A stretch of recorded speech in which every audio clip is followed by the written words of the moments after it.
I'm delighted to see a mixture of younger students and, I hate to use the word, older senior students, but those with a few more years on their life will probably know some things about events where people have been falsely accused, end up in prison or in disgrace.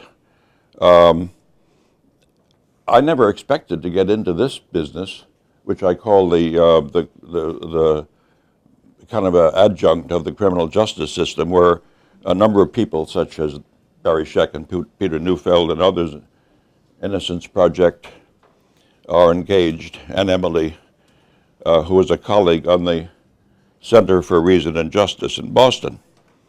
I grew up in the years of, I was born in 1926, so I grew up in 1930s, not just 1 year.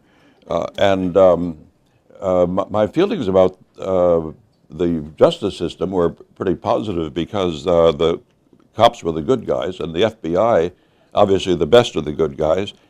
And, you know, there was a certainty that Bruno Hauptmann had killed the Lindbergh baby, and we didn't have any reason not to trust the police or the system.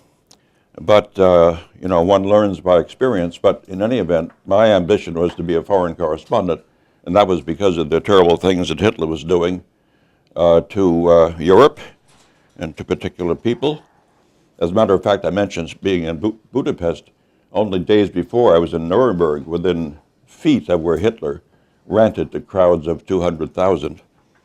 I did manage, after World War II, to join United Press, and I was president for the first United Nations General Assembly in 1946. Then I went to college, we won't mention the name, and then joined Time and Life, which was at that point in 1951 the best place in journalism to work at, because Time was the major news weekly. Life had a huge circulation. The combined circulation of the two magazines was about 20 million, I should say, readership. So I eventually got to report around the world, from India and let me say New Delhi, Tokyo, Moscow, London. A lot of big stories.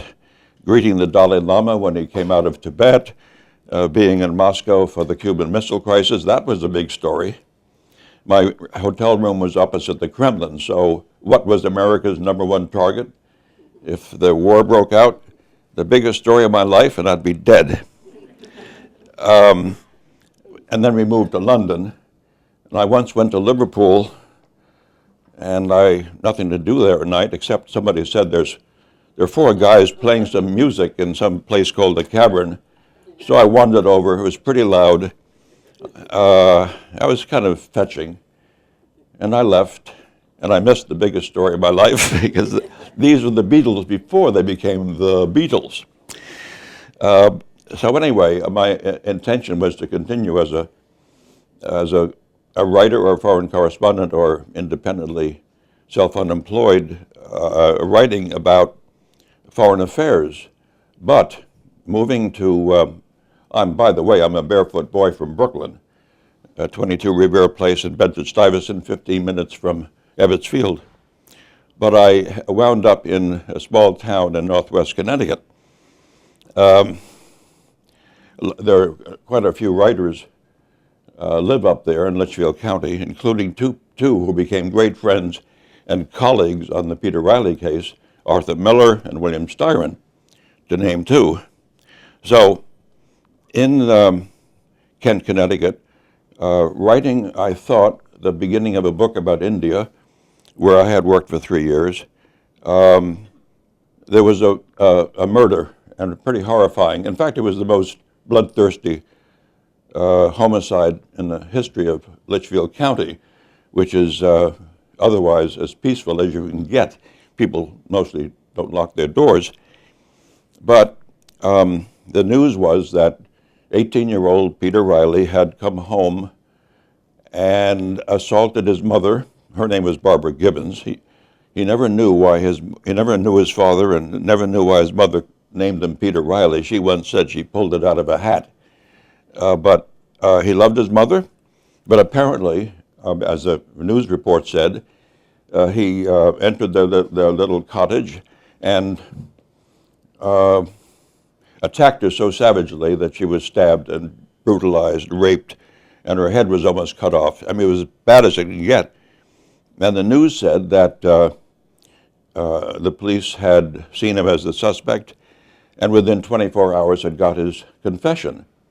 And a confession that, by the way, was tape recorded, which was really extraordinary in 1973, so that's 40 years ago.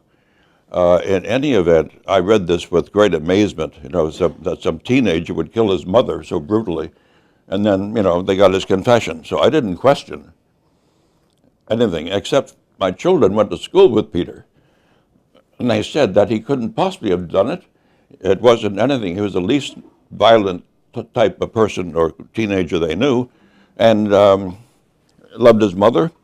And besides which, he had been at a church meeting and had only just come home and had been seen being perfectly normal just minutes, or maybe 10 minutes before the crime. So it didn't make sense to my children or to their schoolmates. So that got me interested. Now it's a long story, and you can read the book because it's a paperback now and it's cheap. But this is Guilty Until Proven Innocent. In any event, Peter was brought to trial in 6 months, which is more rapid than most, and found guilty because there was no evidence against him, nothing forensic at all. But a confession is called the queen of evidence by prosecutors. I mean, if you could give the jury a confession, you know you'll get a guilty verdict, because every juror says, like everybody else, that unless they were tortured, they would never admit to a crime they didn't commit. And he did, so must be guilty. Well, amazing things began to happen because it was a manslaughter conviction. Like he didn't mean to do it, he just went into some horrifying rage. And that made the possibility of his being released while his conviction was appealed. And by God, the neighbors in that small town area in the country raised $50,000. And he was set free to go during the appeal process. And he went right back to high school. And one day, my kids brought him to the house.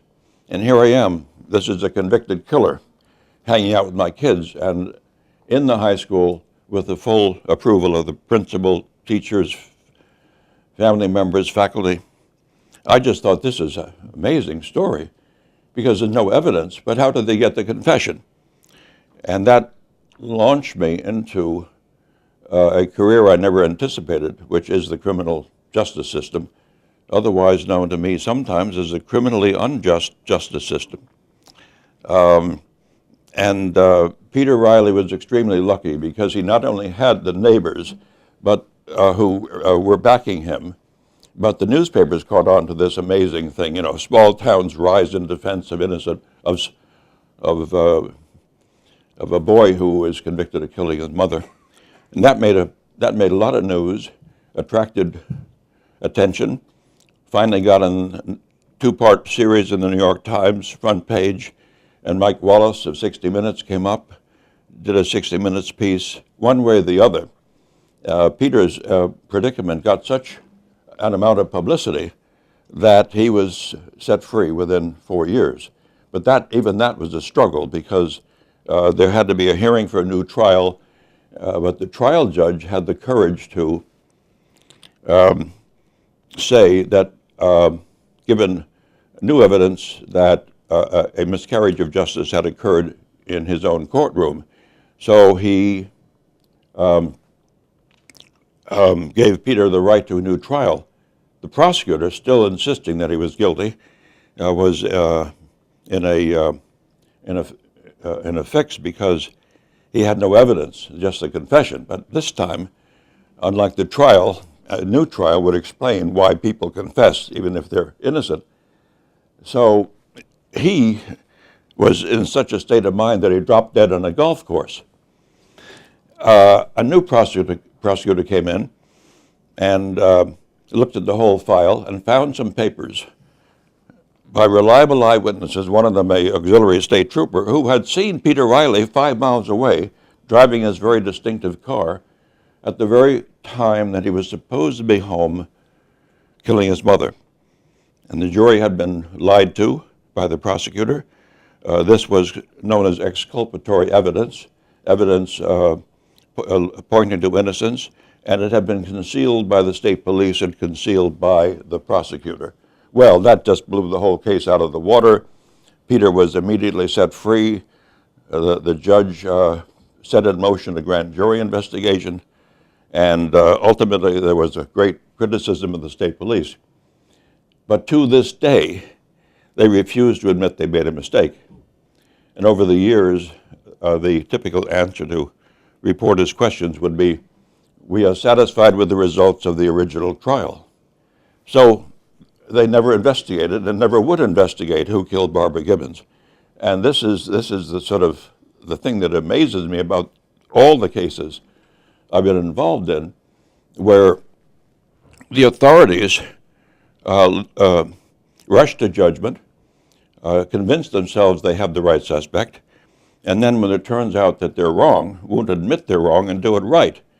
And even in the age of DNA, which is a lifesaver for many, many people, if you can get the DNA evidence brought to court, prosecutors will still say that, well, all right, he didn't commit the crime, and the DNA says this other man committed the crime, but this guy was probably there when this guy did it. So in other words, they will back off from any admission of being wrong. There's more to say about the Reilly case, but unfortunately in Connecticut, this was followed by the Richard Lapointe case some years later.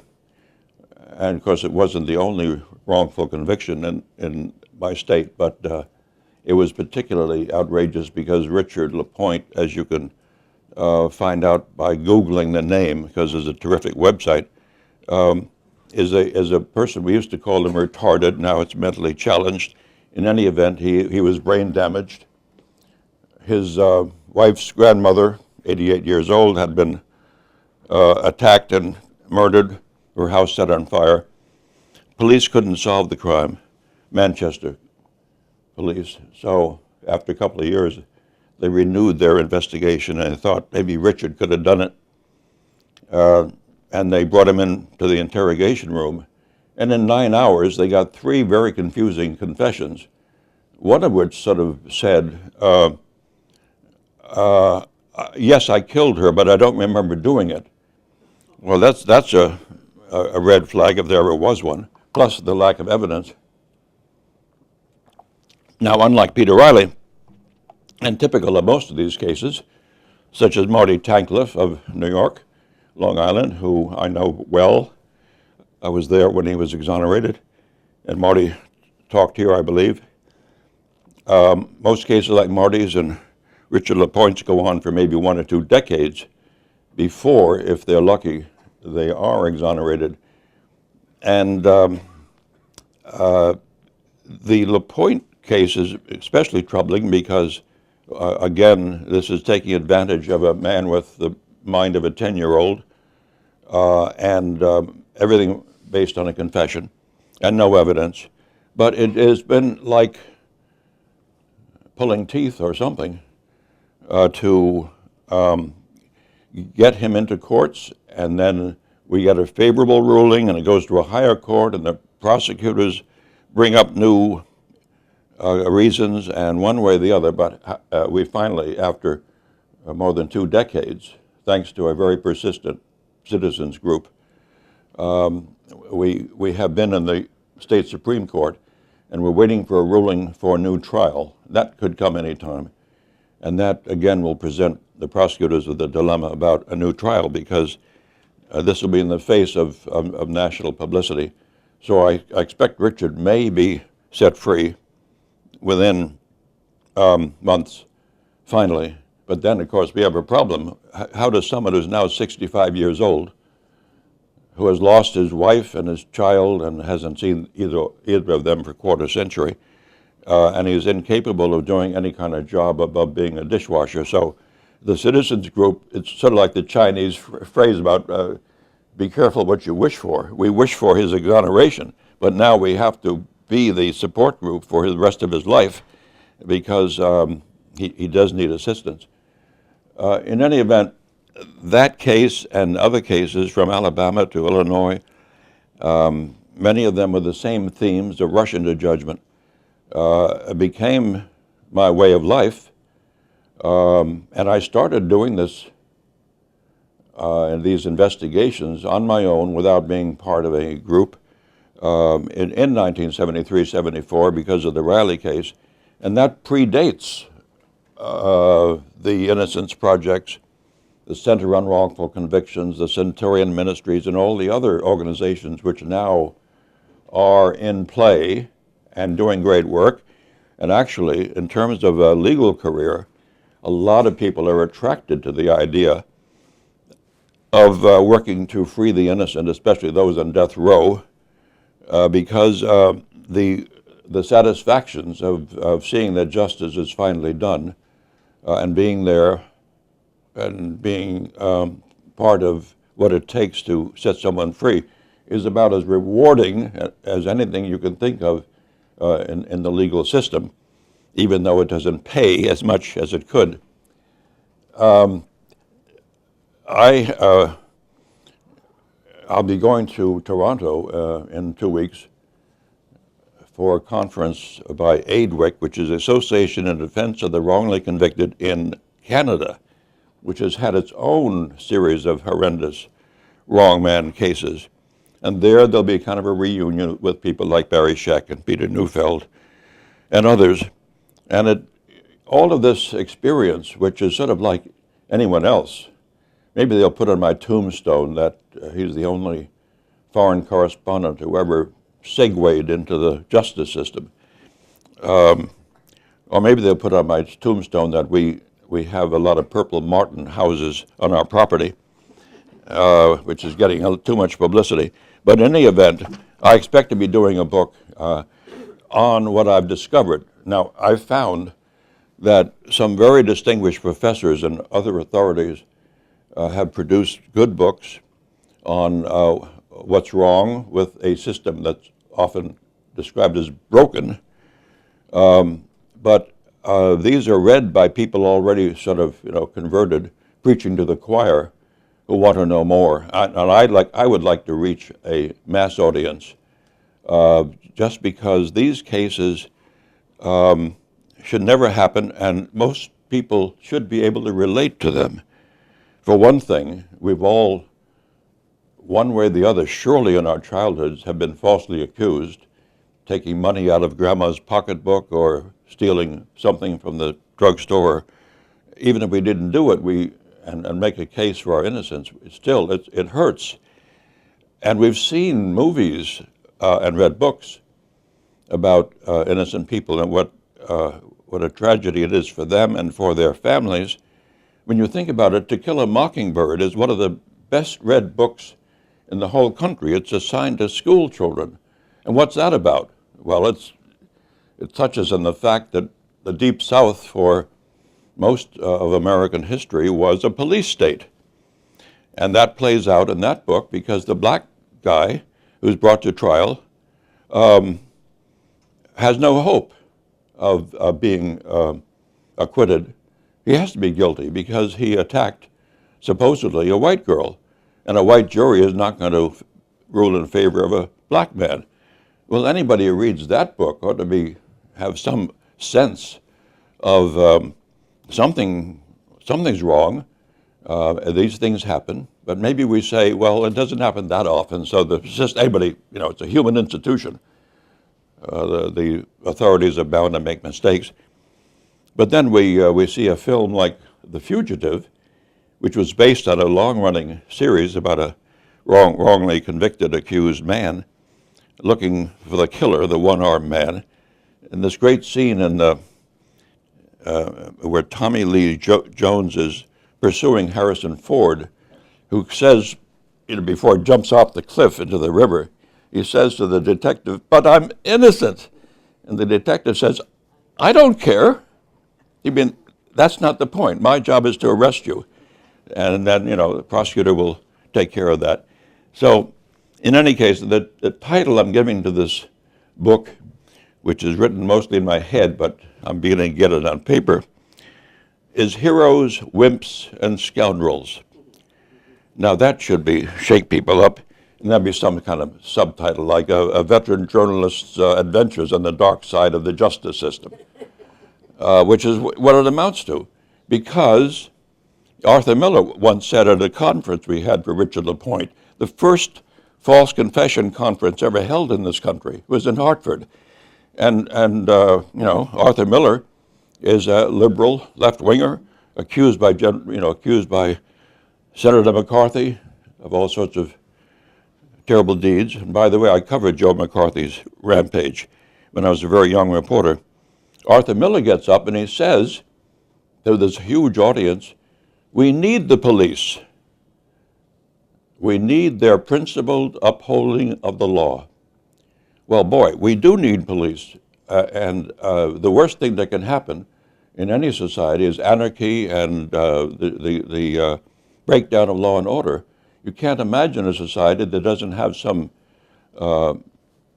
use of the police, but they should do justice and do the right thing and admit their mistakes. So, in the course of this mini-series of my life in these cases, the odd thing is I've found a lot of terrific judges.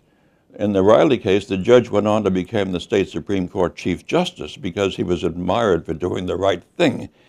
And I know FBI agents, I know police, I admire them. There are prosecutors I know who do the right thing. So I want to give a human face to the subject. And I have to explain Heroes, Wimps, and Scoundrels because there was a Chicago, how are we doing here? I'll stop soon. Yeah. There was a Chicago detective, black man, who was unusual for attending a conference devoted to the wrongfully convicted. And I went over to somebody said he was a Chicago Police Department detective. So I said, can you tell me why you're here? Are you on official business or what? No, I'm here because I want to know more about this issue.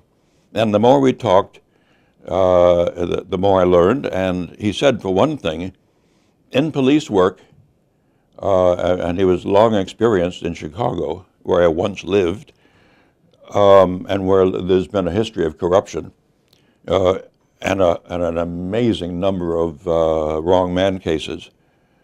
He said that on any police department, it's a spectrum, and over here you have the 10%, he put it, who are really the good guys, because they wouldn't stand by silently if some suspect that they were sure was innocent or probably was, and not question what was being done, and they would never mind the embarrassment of letting down the side or even risking their pension. They would speak up and do something right and not fall into the trap of, we got the suspect and everybody has to agree that this is true. So you got the 10% good guys. The other end of the spectrum, the 10% of people who should never be policemen in the first place because they just don't care. They're lazy, corrupt, and they'll hide evidence, and so will prosecutors. And then he said, in the middle there are the 80%, and they just go along, and they don't object, and they just do what they're told to do, etc. Well, that sounds familiar if you remember Hitler's Germany. As it's not up to me, I just do my duty. So I boiled this down to heroes, wimps, and scoundrels. The heroes are all over the place, including those people in the law, young law students, who have actively gotten into the innocence cottage industry. And the scoundrels at the other end are corrupt, dishonest, and contemptible. And then there are wimps who are in the middle who just go along and, you try to persuade them. You go to the chief state's attorney of any state and you say, look, we have new information about this guy who's been in prison for 10 or 20 or 30 years. He says, look, he's got the appeal process. Take it to court. It's not up to me to do something. Yeah, but your office your office prosecuted him. So, don't you feel that if he's wrongly convicted, that there's a responsibility in this office? Well, we got lots to do. We have many cases we're dealing with. We don't have time for this old stuff. That's the answer you get, and those are the wimps. There's more to say, but I always love in college events to hear the questions. So let me know what you think, and give any personal experiences if you wish. How many are familiar with the police techniques when they get a confession? Because that's something that you are bound to have seen on television anyway. On shows like Law and Order and all that, yeah, almost always what you're seeing has happened or is routine. Yeah. The thing is, the first study of wrongful convictions goes back to the 1930s, but didn't get much impact. It was called Lawlessness in Law Enforcement, and they had a number of cases of clear-cut innocence, but these people were convicted anyway, and the authors analyzed how come they went to prison if there's no really good evidence. Well, it had to do with eyewitness testimony and the what we call junk science, so-called experts who can make hair comparisons or even bite marks. Oh yeah, his teeth match the bite mark here. People get convicted on nonsense, but at least a quarter of all these wrongful convictions are based on confessions. Well, it used to be routine that confessions were beaten out of a suspect. You would use, the telephone book was good because the object is not to leave too many marks on the suspect, but you bang his head with a telephone book, or you push him around, or if you actually beat him up, well, that's because he fell down, or he tried to escape and we had to restrain him. But it was routine to find a likely suspect and then batter a confession out of him. Some people resisted. And of course, the career criminals wouldn't say a word, but a lot of the innocent suspect went to prison. Well, there came a point in about the 1950s where psychological means were addressed, and these have since, it's called the Reid Technique, these have since sort of ruled out brutality, one because the brutality did get too much public notice and the system, tried to clean it up. But the police found out that psychological persuasion was a lot more effective than beating up a suspect and sort of nice and clean. And, it's a great subject. If you just put confessions and interrogations into Google, you'll get all the background you need. But essentially, the bottom line is, when the suspect who's most vulnerable is probably young or mentally limited or totally tired or confused, but he's in the interrogation room and he's facing two cops. Well, of course, there's the old good cop, bad cop, the sympathetic cop and the one who's really being nasty. And the big thing is when the suspect says, but I didn't do it. I wasn't there. The technique is, don't tell us that. You think we're stupid? We know you did it. We have the evidence. They're allowed to lie, by the way. The courts permit police deception. So the suspect is blubbering that I didn't do it. I couldn't possibly have done it. Don't tell us that. Are you playing games with us? The only question is, why did you do it? Now, I'm not surprised you'd kill your wife because she's probably a terrible person. I sometimes want to kill my wife, you know, so the cop says. So if it turns out it's only manslaughter, you know, that's a nasty word, but, or probably you're out of your mind, so you might just go to a psychiatric hospital for a few months, and then you'll be free. Well, anyway, this patter goes on. Hours may go by, but exhaustion sets in.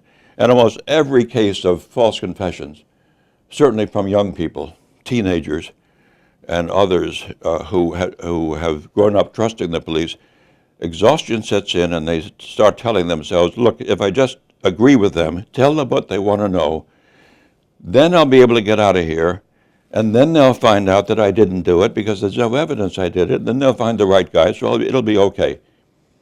Except it doesn't work that way, and they so often end up being imprisoned. So that's really worth studying. Now, the big struggle over the last 20 years, but more in the last 10 years, is to, whether through a Supreme Court decision in a state or the legislature, which worked out finally in Connecticut, the big thing is to compel the police to fully record every word, audio tape, and now today, digital videotape. So there's a complete record of everything said, and that provides a incredible tool for seeing how there can be virtual brainwashing of a suspect. In Peter Reilly's case, he kept saying, but if I killed her, why don't I remember it? And then they said, well, you blacked it out of your mind. Really? Really? And once he became convinced that he did do it, but couldn't remember doing it because he blacked out, then he began to speculate about what he might have used as a weapon. And every time he said, well, maybe I used my razor that I used for my model airplanes, they write down, used a razor, see. And then he's so worn out, he signs a confession, which has these sort of little episodes of admission. But if you have a full recording, you can analyze it. An authority on confessions can testify, not always possible in some states, and the suspect may be free. But it's taken a struggle to get each state to agree, and now it's something like a third of the states, one way or the other, do most of the police jurisdictions do record. So that's a big advance. DNA is a terrific advance, and the innocence movement is truly a movement. So in a funny way, I'm really quite an optimist about how the system will improve in these respects, but it takes so long. And in the case of the recording, the police and prosecutors testify against it over and over. Finally, when they're compelled to do it, the next thing you know, they love it. Oh, this is great, because a lot of suspects accuse us of forcing their confession. But many of the cases of the actual guilty suspects, they will come into the interrogation room and just start admitting everything without the police having to use coercion. And it's, you know, and most people who are arrested are guilty, and most of the people in prison are guilty. So we're talking here about what I call the 5%, at least. That's conservative, I think. Could be 5 to 10% of people in prison did not do the crime that they were convicted of, but maybe they were already a criminal, so they should have did time for something they got away with. So, you know, so I say it's like 1 out of every 20 convictions is actually about somebody who's innocent, and 1 out of every 20 in prison. We have a prison population for the nation as a whole of about 3.4 million. Let's call it 3 million. If it's 10%, that would be 300,000. If it's 5%, 150,000. And you know, nobody in the law enforcement will say, "Wait a minute, you don't have 150,000 innocent people in prison." Well, I say you do, and that's what my book will say, and then I'll take the heat for that.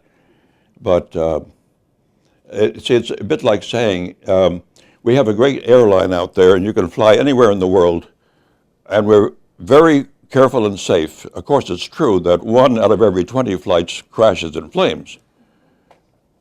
Well, you wouldn't take a plane from that airline. And you shouldn't take this from the criminal justice system. All right, I'm talking too much.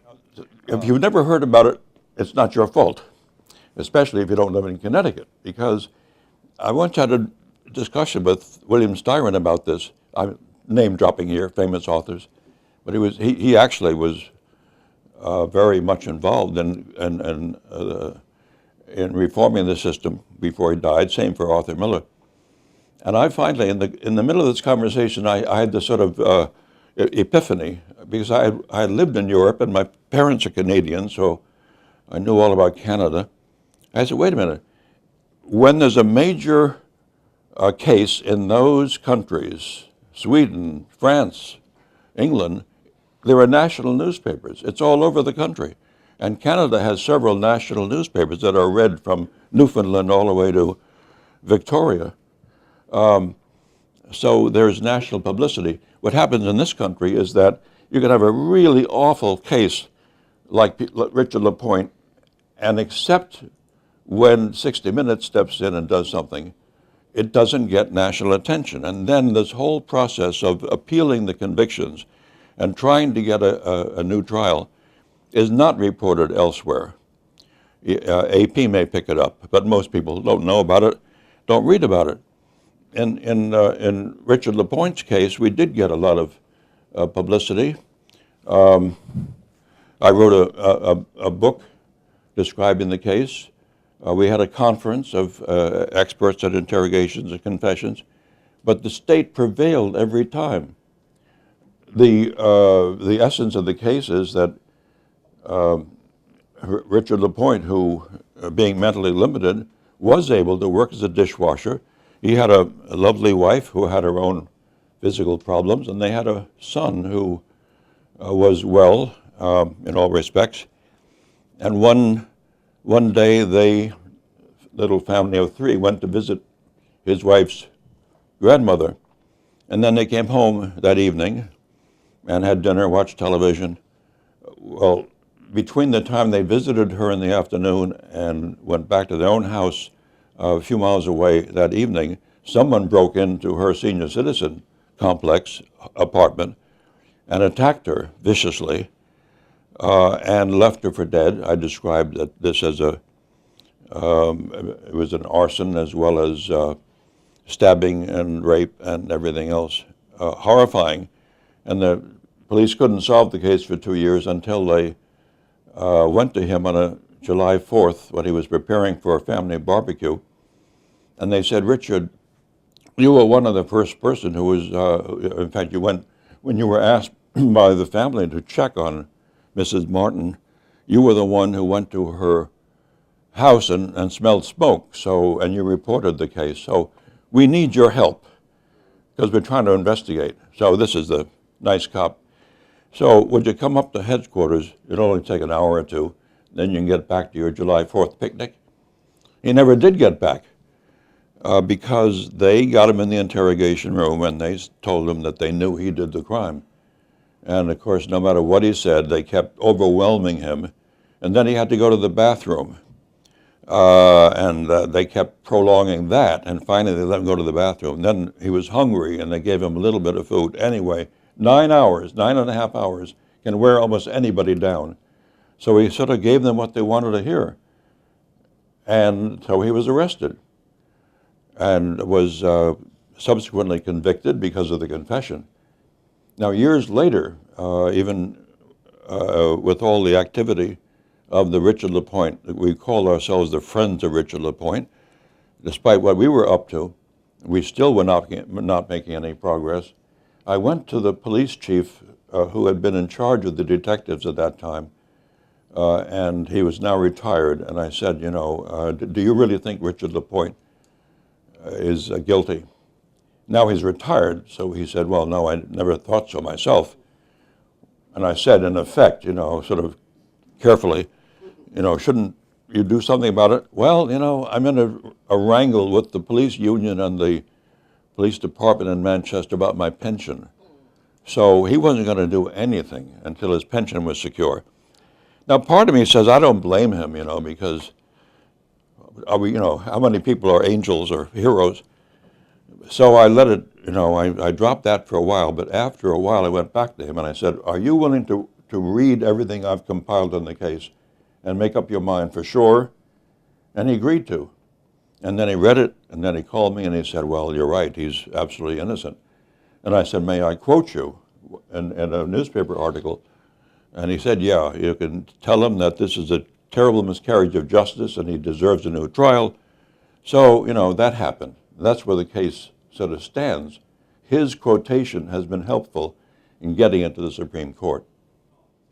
The more media attention, the more likely to be a good outcome. Well, that's true, and that's why anyone who was involved in this sort of work, that's part of the agenda. And if you can persuade your particular newspaper to look into the case, well, then that's often a major difference.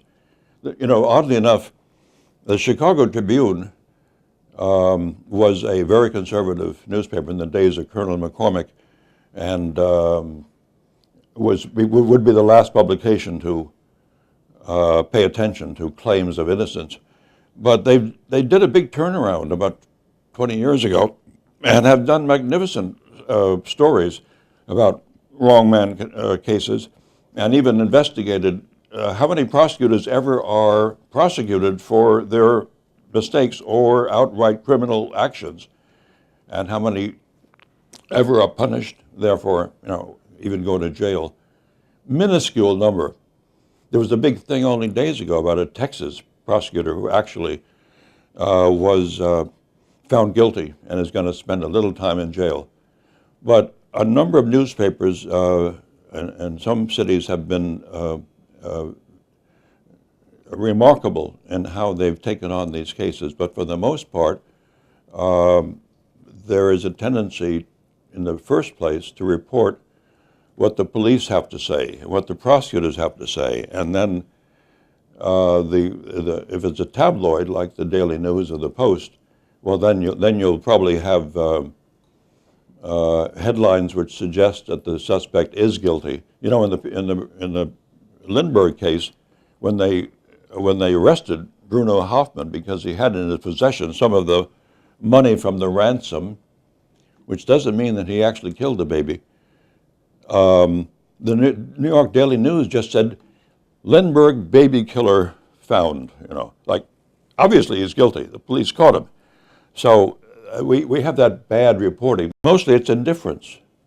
This is sort of the wimp category. You know, you're supposed to be a journalist dedicated to getting the truth out to the public, and you don't care. I mean, you know, the times I've attempted to get certain cases to the attention of top editors, I'm mostly unsuccessful. But when it happens, I mean, when you can get 60 minutes into it, that can make a major difference, and it has. A big problem today is that most, if not most newspapers, with the exception of the New York Times, which has even had to reduce staff, most newspapers are struggling. They have limited staff. They even fire their photographers, and they hope the public sends them iPhone pictures. You cannot get an investigation started because they don't have enough reporters. And they don't even report the city hall or something, or the state legislature well enough. So that's a big stumbling block. The rise of digital, however, as bringing people news, you know, that's got to be creatively used. And the internet, not to mention social media, probably will be very powerful in the future. When there's a righteous case, it can be sent, the attention can be sent widely, and should. The same way that we see digital is helping revolutions get enough support. The use of interrogation methods in the war against terror is a subject that's worth study, but you know, you could sort of understand the arguments of the authorities who want to use so-called advanced methods. But what I'm talking about mostly here, all across every state, which have some number of wrongly convicted, these are, you know, let's say ordinary Americans. But they tend to be poor, or they are minorities, are young and vulnerable. You know, the mafia guy or any career criminal taken into the interrogation room, he knows he doesn't have to talk, and he doesn't, and he just laughs at the cops because we have the right to remain silent, and you know, the magic word is words. I don't want to talk anymore. You don't even have to say that. You can say, I want a lawyer. Okay, that's it. We've all seen Law and Order in the other shows. You'd think that everybody would know this. If the police take you in and you think that they seriously consider you a suspect, just shut up. Stop talking. It's the worst thing that can happen. Look, poor Marty Tankleff. He's being barraged by this rogue detective who then fakes a phone call and comes back and says, Marty, your father, who's been in a coma, has just come out of his coma and told us that you attacked him. Well, Marty was so shocked that he just sort of gave it up. I mean, that's the awful stuff going on. If there were a full recording of that interrogation, it would be a beauty to see.